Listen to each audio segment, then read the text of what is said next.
Tak ahoj, som doma. Čo je s obedom?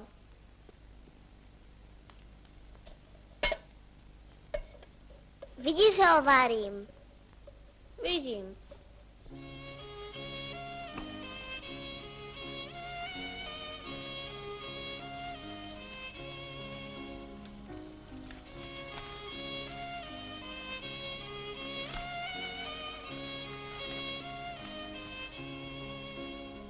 To nie je žiadna hra.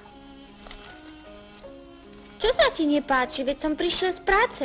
Tak si môžem trochu odpočinúť, nie? Takto sa správa otecko. Ja nešťastnica, koho som si to len vzala. Pozri, veď si mi ju zobudil. Koho? Si hluchý, nepočuješ ako reve? Kto? Ty si ale pekný ocko, ani nevieš, že máme bábätko. No predsa Katarinka, naše dievčatko. Nestoj, ako drevá pohojdajú trochu. To je Katarínka? Ako vie, že reve, keď sa smeje?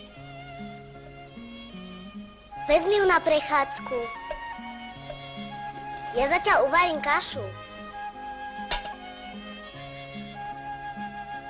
A prebal ju.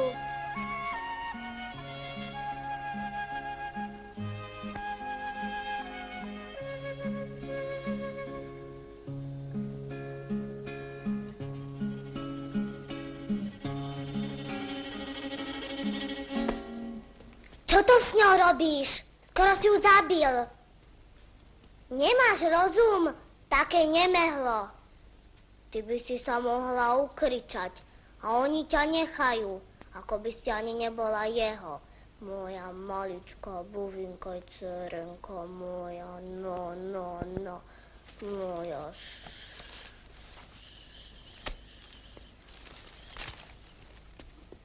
Ja neviem čo, skôr a ty si tu čítaš ako keby nič. Ale náš ocko si vždy číta noviny. Náš iba v nedeľu a dnes je streda. Ak nemáš čo robiť, tak utri prach.